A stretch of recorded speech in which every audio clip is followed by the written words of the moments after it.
Every choice you have made has led you to this moment.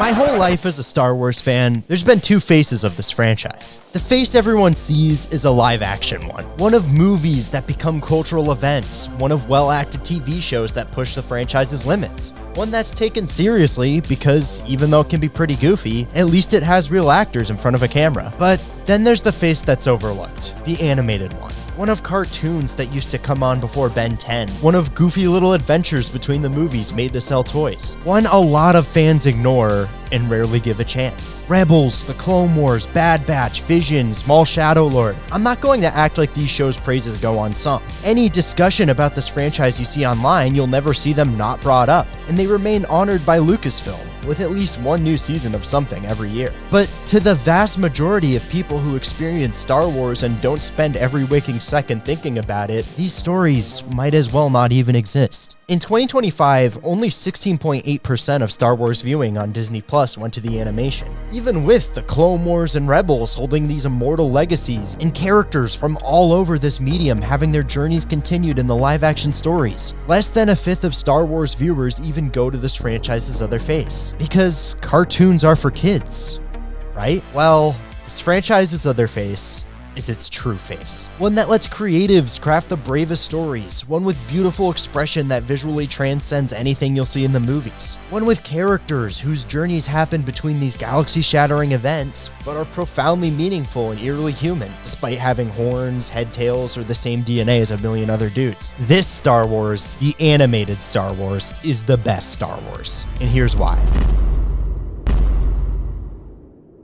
All Star Wars media exists on a spectrum, not just a quality one that ranges from the lowest lows to the highest highs, but a tonal one. Star Wars can be dark, gritty, and serious, or absurd, fun, and lighthearted. And then there's the live-action stuff that lands in the middle, and with those stories, the two sides of the coin often start to compete. In 1983, Return of the Jedi got a lot of hate. Even though it perfectly concluded the Skywalker story, people were too focused on the Empire losing to a bunch of teddy bears to admire it as much as its predecessors. Yet, the Rebels finale was instantly beloved and taken seriously, despite Ezra beating Thrawn with an army of space whales. The difference isn't that one story is more mature than the other, it's that animation gives the audience permission to accept Star Wars as a myth, rather than judging it like a grounded sci-fi drama. Rebels is accepted for that absurdity because it's a cartoon, and cartoons train us to believe the impossible. This blend of fun texture with serious depth is what animation has always been about. The same way Pixar can make you cry over fish, cars, and toys. Lucasfilm can turn Ahsoka Tano, an orange teenager with tentacles on her head that wears a crop top into a war zone, into a symbol of confidence for anyone who's ever struggled to find their place in a world full of labels. At the end of the day, Star Wars is about serious themes beneath a fun surface, and that's something that animation excels at. The freedom of its art form promises inherent absurdity, yet it will always be anchored home by the experiences of the people who made it. And when Star Wars isn't fighting against what it looks like, it can finally become what it was always meant to be. Anything can happen in Star Wars. Fiery explosions erupt in the vacuum of space. A lost hand can easily be replaced in an afternoon. All you need to walk on an asteroid is a gas mask. This universe does not at all abide by the rules and regulations of reality, and neither does animation. Live-action Star Wars is limited by what can be filmed, what the sets built, locations occupied, and money supplied. Meanwhile, the only limitation for animated Star Wars is what artists can create with the tools they're provided. This allows this distant galaxy to feel more fantastical than it ever has before, where shows like Obi-Wan Kenobi and the Book of Boba Fett spend their runtime circling back to the same desert and forest planets just like anything you could see on Earth. The Clone Wars and Bad Batch have their heroes journey to new planets every week, far removed from what you'd encounter in the real world. This escapism is possible in both animation and live action. Revenge of the Sith features dozens of planets, some of which only appear for brief moments, but all of which are radically different from what we as humans are used to seeing. However, it's a lot more expensive than a season of these animated shows, which do the same thing over longer stretches of time. If the Siege of Mandalore arc happened in live action, thinking of the throne room duel, the crazy palace shootout, the insane destroyer crash, it would cost an absurd amount of blockbuster money. But In animated form, it only costs roughly 8 to 10 million USD. These animated shows allow these artists to explore the full scale, diversity, and wonder this galaxy has to offer in a way that doesn't demand a billion-dollar hit to break even, and that gives them the confidence to go more abstract. This freedom lets the hallmarks of this world reach their most transcendent forms. Every live-action lightsaber duel is limited by what actors can perform, what choreographers can envision, and what physics allow. In animation, that disappears. The Jedi and Sith can become the mythic, logic-defying warriors these stories have always dreamed them to be. Let's look at my favorite duel in the entire Star Wars franchise, and that's Ahsoka's fight with Vader from Rebels. The slow, mechanical lunges of Vader's swings make him feel more like a 7-foot cyborg and less like a guy in a suit, and it contrasts so amazingly with the Flash-like, speedy agility of Ahsoka that bounces against his brute strength with fluid surreality. Vader is terrifying, and Ahsoka doesn't even feel real. The Force isn't supposed to be athletic, it's supposed to be supernatural, and only in animated form can it truly become that. Animation improves Star Wars on both an immersive level and a stylistic one. However, where it really shines is how much it brings these stories home emotionally. Animation is artists using every single visual aspect of a frame, whether that be colors, background, expression, placement, to convey what a character is feeling. And I'm not saying that live action doesn't do that, but animation exaggerates these emotions to their rawest forms, strengthening them to a point where the audience mistakes them for their own. In Star Wars, a perfect example would be Anakin's fight with Ventress on Yavin 4 from the 2003 Clone Wars. Aside from maybe the Revenge of the Sith novelization, this duel portrays Anakin's struggle with the dark side better than all other Star Wars media. But instead of doing that with prose, music, or dialogue, it conveys that with imagery alone. Through the whole fight, Anakin's movements become faster and more aggressive, as the way he swings his blade says just as much about his emotions as the expressions on his face. But where it really swells is with the lighting, as Tartakovsky continuously basks him in greater shadows as the duel progresses. It climaxes with the only visible color being red, coming from both the shadow of the gas giant above them and the glow of Ventress's lightsabers. There's red in every direction, which is what Anakin feels.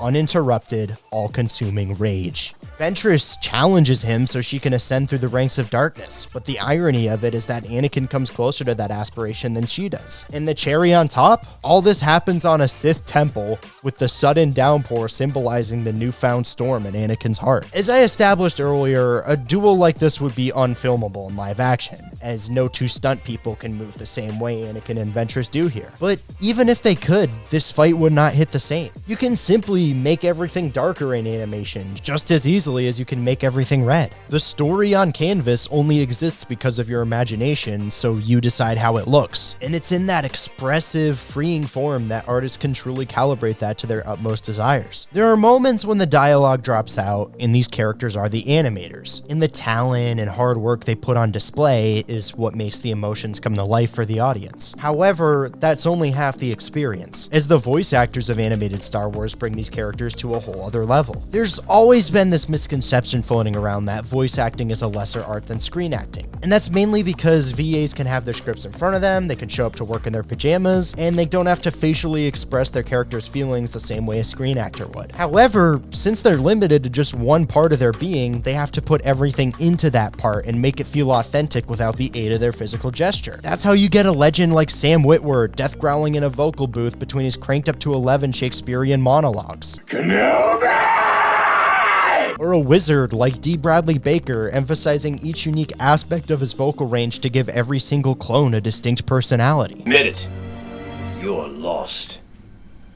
Come on, cut the kid a break. Windows quarters are that way, Shiny. So much of what makes the emotions of a line land is how it's delivered. And when the entire goal of a voice actor is cut down to making lines evoke as much feeling as possible, Because I have nothing left to fear. these deliveries can hit harder than ever. When have we ever followed orders? From the hilarious, We are pirates! We don't even know what that means! to the devastating, The Empire wanted to destroy worlds, and they did. They destroyed mine.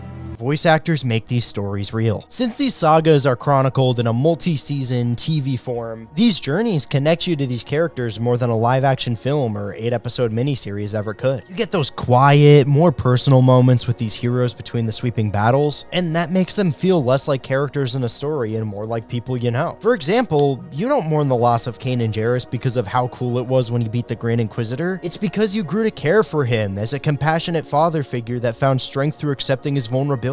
He wasn't introduced as a great Jedi the same way Obi-Wan was and didn't evolve to one between movies like Luke did. You saw him struggle through every step of his journey and ultimately triumph. Therefore, his death hurts you just as much as it hurts the Spectres. You grow attached to these characters simply because you spend a lot of time with them. That recurring familiarity builds a sort of comfort that only a TV show can, and when the animators and voice actors want to drive home those huge emotional moments, you're already too invested not to be in awe. Animated Star Wars is amazing in a vacuum, and most people who explore it tend to agree with me. So why is it still so underrated?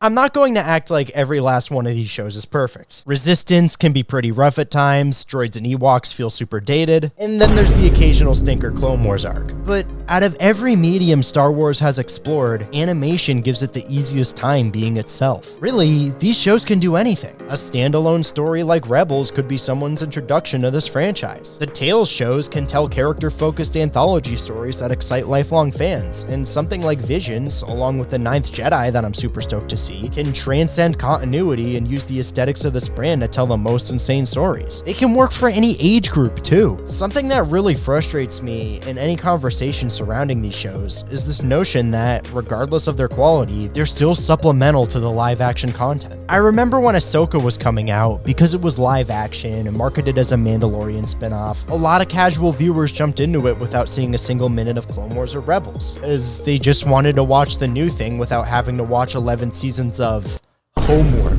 And I get the packaging is a big part of that, and a lot of people don't have the time to go through all the animation. But I will ask this. In 2015, if someone called the first 6 Star Wars movies optional homework to skip over so they could watch The Force Awakens, wouldn't you feel like that's a little bit insulting to everyone that poured their heart and soul into the original stories just so they could be skimmed through like textbooks? Furthermore, often when people praise these shows while initially reacting to them, they rarely judge them in a vacuum, only talking about how they recontextualize the stuff they've already seen. And while I do think the Clone Wars improving the prequels is a testament to its quality, it works as its own complete narrative with a beautiful statement on how individuals struggle to survive in systems that have left them behind. These stories do richen the lore, and I'm not going to act like that isn't awesome. But they don't shine because they bridge the gap between the movies. They shine because they tell stories that stand on the same level. We all came to the Clone Wars because we wanted to see more of Anakin and Obi-Wan, but the complex journeys of the new heroes, like Ahsoka, Rex, and the rest of the 501st made it so hard to say goodbye. And even though a lot of Rebels dismissers will only praise it for how well it handles the heavy hitters, it means just as much to people like me as the original trilogy does, because the Ghost Crew showed us the difference that connection can make, and how quickly one brave voice can turn into millions. If you've made it this far through the video, feel free to let me know your favorite Star Wars animated show, moment, or character in the comments down below, as it'd be awesome to hear your thoughts. To most people, Star Wars is Anakin, Luke,